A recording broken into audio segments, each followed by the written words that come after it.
आइए मित्रों, हमारे YouTube चैनल स्वाध्याय में आपका हार्दिक स्वागत अभिनंदन। आज हम आपके लिए लेकर आए हैं आयु बढ़ने के उपाय इस शीर्षक पर प्रेरणादायक ज्ञानवर्धक ज्ञान चर्चा। अगर आपने हमारे चैनल को लाइक और सब्सक्राइब नहीं किया है तो आपसे निवेदन है, कृपया चैनल को लाइक और सब्सक्राइब अवश्य करें। धर्मराज युधिष्ठिर ने पितामह भीष्म से कहा कि मनुष्य कम उम्र में क्यों मर जाते हैं, किस कारण से मनुष्य की आयु घट जाती है और उसके दीर्घायु होने के क्या उपाय हैं, कृपा करके बतलाइए। इस पर पितामह ने आयु बढ़ने के बहुत से उपाय बतलाए, जिनमें से कुछ यहाँ लिखे जाते हैं।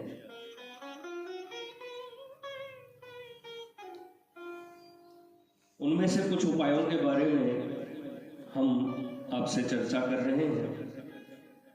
मनुष्य आचार से आयु पाता है, आचार ही धर्म में प्रमाणभूत है। साधुओं के चरित्र ही आचार के लक्षण है।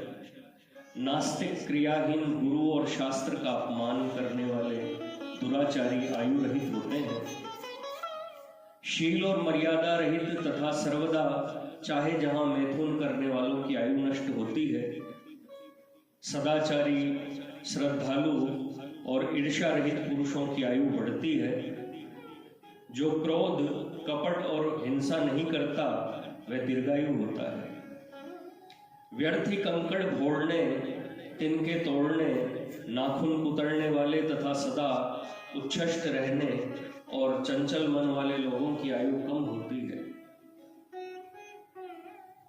ब्राह्म मुहूर्त में उठने वाले, भगवान का चिंतन करने वाले, तदनंतर स्नान, आचमन और संध्या करने वाले, सायंकाल संयत वाणी रखकर संध्या करने वाले, उदय या अस्त होते हुए ग्रहण के समय जल में प्रतिबिंब रूप से, दोपहर को आकाश में सूर्य न देखने वाले दीर्घायु होते हैं। पर स्त्री गमन जितना आयु को नष्ट करता है उतना कोई कर्म भी नहीं करता। स्त्री के शरीर में जितने रोमकूप होते हैं उतने ही 1000 वर्ष तक व्यभिचारी पुरुष नरक में पड़ा रहता है। किसी भी वर्ण के पुरुष को कदापि पर स्त्री से व्यभिचार नहीं करना चाहिए। ब्राह्मण, गो, राजा, वृद्ध, बोझ उठाए हुए, दुर्बल तथा गर्भिणी स्त्री को जाने के लिए मार्ग दे देना चाहिए। नित्य ब्रह्मचर्य का पालन करना, कम से कम अमावस्या, चतुर्दशी, पूर्णिमा, दोनों पक्षों की अष्टमी के दिन तो सदा ही ब्रह्मचर्य का पालन करना चाहिए। किसी से झगड़ा न करें, किसी की निंदा न करें, चुगली न खाएं, मर्म में पीड़ा पहुंचाने वाली बात न कहें, क्रूर शब्द न बोलें, जिससे कोई उद्विग्न हो, जिससे दुख हो, ऐसी वाणी न बोलें। वाणी रूपी बाणों से घायल मनुष्य रात दिन जलता है। बाणों के घाव भर जाते हैं, पर वाणी रूप बाण का घाव कभी नहीं भरता। हीन अंग वाले, काने, बहरे आदि अधिक अंग वाले, 6 अंगुली वाले, मूर्ख, निंदा के पात्र, रूप, धन तथा सत्य सहित पुरुषों की भी निंदा न करें। वेद निंदा, देव निंदा, द्वेष, अभिमान और कटुता त्याग देनी चाहिए। पुत्र और शिष्य के सिवा किसी को ताड़ना न दें। ब्राह्मणों की निंदा न करें। मलमूत्र का त्याग कर हाथ पैर धोवें। नित्य प्रातःकाल काठ का तीजा दातौन करें। अग्नि की सेवा करें। सन्यासियों को भीख दें। सूर्योदय तक सोता न रहे। उठते ही पहले माता पिता को प्रणाम करें, फिर आचार्य तथा और बड़ों को प्रणाम करें। इन आचरणों से आयु बढ़ती है। शास्त्र वर्जित अन्न न खाएं। दांत धोए बिना देव पूजा न करें। मैला दर्पण न देखें। गर्भिणी से रजस्वला से दिन में या संध्या को सहवास न करें। उत्तर को मुख करके शौच जाएं और पूर्व या दक्षिण की ओर सिर करके सोए। टूटी या ढीली चारपाई पर अंधेरे में शमशान में या टेढ़ा होकर न सोवे, नास्तिकों से बचा रहे, नंगा होकर या रात में स्नान न करें, स्नान के बाद शरीर को जोर से न हिलावें, स्नान किए बिना चंदन न लगावें, गीला वस्त्र न पहने, गले की माला को न खींचें, रजस्वला से कभी न बोलें, भोजन के पहले और पीछे 3-3 आचमन करें, पूर्व की ओर मुंह करके भोजन करें, भोजन करते समय बोले नहीं, बैठकर भोजन करें, राह चलते न खाएं, झूठ न बोलें, एक पात्र में किसी के साथ भोजन न करें, रजस्वला का स्पर्श किया हुआ और सारहीन पदार्थ न खाएं, देखने वाले को दिए बिना न खाएं, अपवित्र पुरुष के पास बैठकर न जीमें, नमक हाथ में लेकर न खाएं, दही सत्तू एक साथ न खाएं, प्रातः और सायंकाल के बीच में भोजन न करें, बाल पड़ा हुआ अन्न तथा शत्रु के श्राद्ध का अन्न भी न खाएं, अतिथि के हाथ पैर धुलाकर उसको जल और अन्न देकर फिर मन लगाकर भोजन करें, एक पंक्ति में एक समान भोजन करना चाहिए। जो पुरुष स्नेहियों को न देकर अकेला खाता है वह हलाहल जहर खाता है, भोजन करते समय कोई शंका न करें, दही का अनुपान न करें, रात के समय न तो स्वयं डटकर भोजन करें न दूसरों को करावें, इससे आयु बढ़ती है।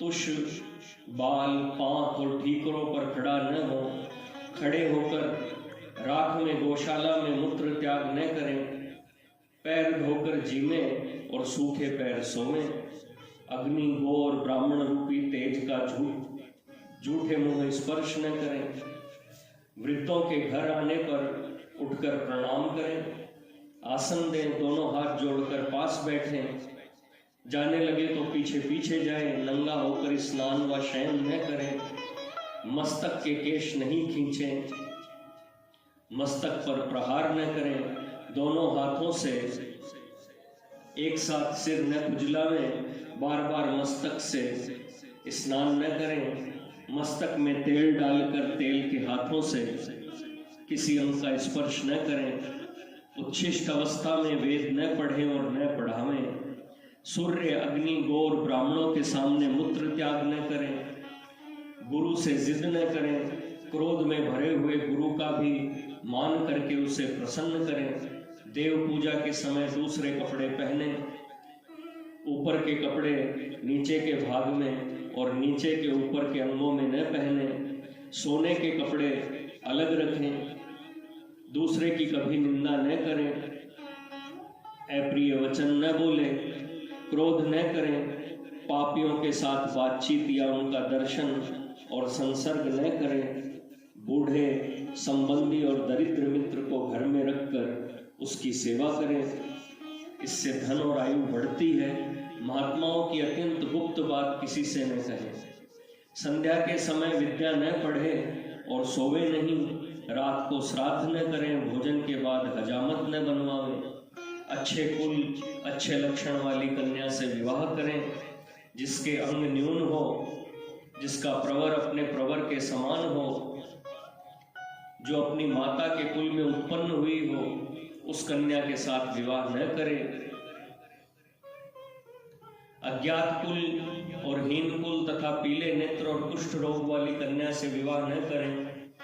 जिसके कुल में श्वेत कुष्ठ या क्षय का रोग हो, उससे भी विवाह न करें। स्त्रियों से ईर्ष्या न करें, स्त्रियों की रक्षा करें। स्त्रियों से ईर्ष्या करने वाले की आयु का नाश होता है। बिना निमंत्रण किसी के यहाँ न जाएं, अनजान मनुष्यों के साथ या अकेला न जाएं, जहाँ सत्कार न मिलता हो वहाँ न जाएं, रात को अकेला न जाएं, माता पिता गुरु की आज्ञा का पालन करें। पुरुषार्थी हो, प्रयत्नवान पुरुष का शत्रु नौकर और उसके निजी मनुष्य भी तिरस्कार नहीं कर सकते। प्रजा पालन करने वाला राजा सुखी होता है। गंधर्व शास्त्र, शब्द शास्त्र और युक्ति शास्त्र सीखने चाहिए, कला सीखनी चाहिए। पुराण, इतिहास, आख्यान, महात्माओं के चरित्र जानने और सुनने चाहिए। अपनी माता और पिता के संबंधियों का तथा मित्रों का पूरा सत्कार करें। शक्ति के अनुसार दान यज्ञ करें। ये सब आयु के बढ़ाने वाले उपाय हैं। यह सदाचार है, सदाचार कल्याण करने वाला, सदाचार कल्याण करने वाला है। इसी से कीर्ति और आयु की वृद्धि होती है। इससे आयु नष्ट करने वाले अवगुणों का नाश होता है। समस्त शास्त्रों में आचार को श्रेष्ठ कहा है। आचार से धर्म उत्पन्न होता है और धर्म से आयु बढ़ती है। मित्रों, यह थी आयु बढ़ाने के उपाय शीर्षक पर प्रेरणादायक ज्ञानवर्धक ज्ञान चर्चा। अगर आपको हमारा चैनल पसंद आए तो इसे लाइक और सब्सक्राइब अवश्य करें। धन्यवाद।